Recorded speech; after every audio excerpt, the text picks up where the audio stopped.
You've probably seen the reaction before, the little smirk people do when the topic comes up, like it's a joke they're supposed to make. A man sits down to pee, and suddenly, it's not just a bathroom choice anymore. It becomes a comment on masculinity, confidence, cleanliness, fear, and even status. And the weird part is how intensely people feel about it, considering it's something most of us do in private, behind a locked door, in a room nobody wants to linger in. That intensity is your first clue that this isn't really about urine. It's about what the bathroom represents: control, vulnerability, and the silent rules you've been trained to obey without ever being asked if you agree with them. If you're a man who sits down to pee, not only at home but in public too, there's a good chance you've been judged for it at least once, even if nobody said it out loud. And if you're listening to this and thinking, yeah, but it's just more comfortable, that might be true, but it's not the whole story, because the psychology behind sitting is often about what you're trying to avoid and what you're trying to reclaim. It can be about avoiding mess, avoiding attention, avoiding social pressure, avoiding uncertainty, and avoiding the feeling that your body is performing for other people. It can also be about reclaiming calm in a place that's built to make you hurry. Let's start with something real and measurable because it matters in a conversation that people usually reduce to jokes. Body position can affect urination in some men. A meta-analysis in PLOS 1 that reviewed multiple studies concluded that for healthy men, there wasn't a meaningful difference in urodynamic measures between standing and sitting, but for men with lower urinary tract symptoms, sitting was associated with a more favorable urodynamic profile, including less urine left behind in the bladder after voiding. This is not a vibe, it's a physical reality for a lot of men, especially as the body changes with age or prostate issues. And that matters psychologically because once your body stops being predictable, you start seeking control anywhere you can find it. If you've ever dealt with hesitancy, weak stream, dribbling, that annoying feeling that you're not fully empty, you know the mental spiral that can come with it. You don't just pee and go. You monitor, you anticipate embarrassment, you plan around bathrooms, you feel older than you want to feel. Sitting can become a quiet strategy to reduce that anxiety because the sitting posture can help some men empty more completely when symptoms are present. And once you've experienced the relief of your body cooperating, you stop caring what the stereotype says you're supposed to do. You start caring about not living in a constant, low-grade panic about your own plumbing. There's also evidence that preference and posture connect to symptoms in the real world, not just in lab measurements. A study in neurourology and urodynamics reported that among men surveyed, a minority preferred to sit while voiding, and the men who sat had a higher proportion of lower urinary tract symptoms compared with those who stood. That doesn't mean sitting causes symptoms. It means a lot of men sit because sitting is what their body tolerates better or what their mind can relax into without the fear of something going wrong. Now let's step away from health for a second and into the darker social layer because the public bathroom is not neutral. Public bathrooms are where you learn how much of your life is performance, how you stand, where you look, how fast you finish, whether you seem confident, whether you take too long, whether you make noise, whether you act as you belong. Urinals are built like stage marks. The unspoken rule is that you stand, you face the wall, you don't look around, you don't linger, you don't talk unless it's forced, and you leave as if nothing happened. Sitting down in a stall can be a way of stepping off that stage.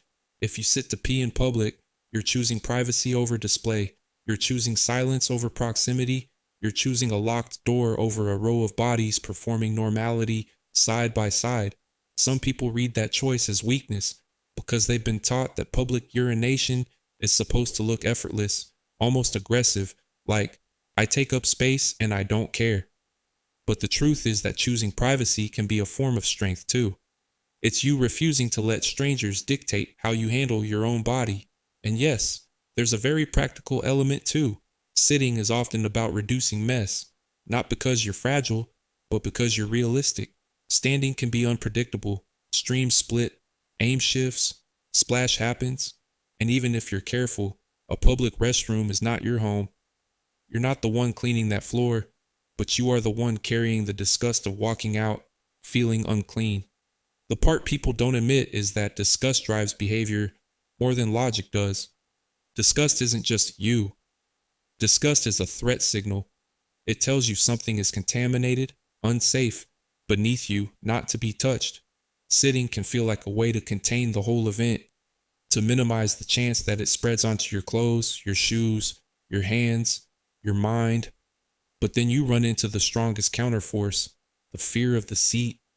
A lot of men avoid sitting in public because the toilet seat feels like a trap. It looks like a surface the entire world has touched, and in a way, it is. That's why the psychology here gets so tense. One part of you wants privacy and cleanliness, and another part of you imagines contamination. So if you're a man who sits even in public, it often means one of two things. Either you've made peace with that discomfort because the benefits outweigh it, or you've developed your own ritual to manage it, checking the seat, wiping it, lining it, hovering just enough to feel safe, choosing certain bathrooms only, refusing others. This is where you can see the deeper truth. Sitting down in public is often an act of calculated risk, not laziness. And the risk isn't imagined. Public toilets can spread microscopic droplets during flushing, especially lidless toilets, which are common in public restrooms. Engineers at the University of Colorado Boulder visualized aerosol plumes from flushing and described how droplets can be ejected into the air and spread through the restroom environment. That doesn't mean every bathroom visit is a biohazard apocalypse. It means your brain's discomfort about public restrooms has a rational anchor, and when your brain feels justified, it becomes more stubborn. Sitting in a stall can feel safer than a urinal for social reasons, but the environment itself can still feel contaminated, and that tension shapes behavior. This is why the men who sit conversation gets so emotional.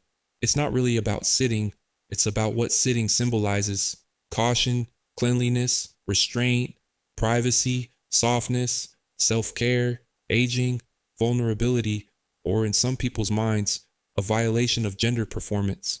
The bathroom becomes a tiny arena where masculinity is policed through habit. You've probably noticed that it's rarely women who care how men pee. It's usually men measuring other men because social rules survive through peer enforcement. And yet, plenty of men do sit, and in some places it's common enough to show up clearly in survey data. YouGov reported major cultural differences across countries in how often men say they sit down to pee. In their international polling, German men were especially likely to report sitting frequently, and in the United States, a smaller share reported sitting often, with noticeable variation by country and generation. The point isn't that one country is better. The point is that this is not biology, it's culture, it's learned behavior, and anything learned can be unlearned if you decide you're done being controlled by it. If you sit in public, there's another motive people don't talk about. It can be a way to reduce exposure to conflict. Public bathrooms can be tense, especially if you've ever been mocked, stared at, or made to feel unsafe. For some men, standing at a urinal feels too exposed, too vulnerable, too easy for someone else to invade. Sitting in a locked stall becomes a shield, not because you're weak, but because you're aware. Because you know how quickly a normal public space can become hostile when someone decides you're a target. And then there's the simplest motive of all. You're tired, not just physically, but psychologically. You spend all day performing competently. You make decisions. You regulate your tone. You manage your image. You absorb noise. A lot of men are never fully off duty in public. Sitting to pee can be the smallest rebellion against that constant performance. A few seconds where you're not trying to look like anything, you're just existing. And that sounds trivial until you realize how rare it is. There's also a quiet intimacy in sitting that standing doesn't have. Sitting forces you to slow down. It removes the illusion that this is a quick, mechanical task you can do while half present. It makes you aware of your body. For some men, that awareness feels calming, like grounding. For others, it feels uncomfortable because being aware of your body can trigger thoughts about vulnerability, aging, health, cleanliness, and mortality. The bathroom is where your body reminds you that you are an animal with maintenance needs, and some people would rather never feel that fact. If you're listening and thinking, okay, But why would a man choose to sit in public when he could just stand and leave? The answer is usually that he's choosing the discomfort he can tolerate. Standing comes with one set of risks: splash, mess, the performative exposure of the urinal, the unpredictability of aim, and the possibility of being rushed or watched. Sitting comes with a different set of risks: the seat, the stall surfaces, the time, and the fear of judgment if someone notices you chose the stall. Your brain picks a side based on which fear screams louder. And that's why this topic gets weirdly moralized. People want a single clean rule: stand equals normal, sit equals strange. But your nervous system doesn't care about rules. It cares about outcomes. It cares about shame reduction. It cares about comfort. It cares about threats. It cares about, can I get through this without feeling disgusted, exposed, or anxious? And once you understand that, you stop seeing this as a debate and start seeing it as a coping strategy. If you sit to pee in public, you might be someone who values cleanliness and containment. You might be someone who's learned that the fast way creates a mess you don't want on you.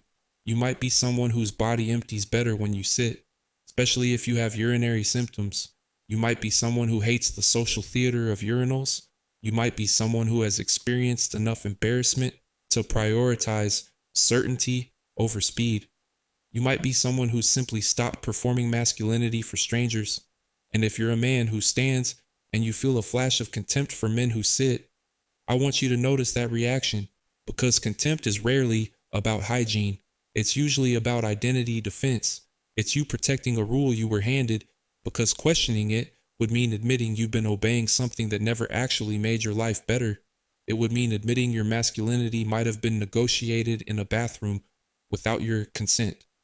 So here's the darker truth to end on. Sitting down to pee in public is not a small thing for some men. It can be a decision made under layers of social pressure, physical reality, and private fear. It can be an act of self-care in a culture that doesn't reward men for caring for themselves. It can be a quiet way to reduce mess and reduce anxiety. It can be an adaptation to symptoms that nobody wants to talk about. It can be the choice to step out of a performance and into privacy for a few seconds. And if you're the one who sits, I want you to hear this plainly. You're not less of a man because you chose the method that makes your body and mind feel more stable. The more interesting psychological question isn't why you sit. It's why anyone else thinks it's a measure of masculinity.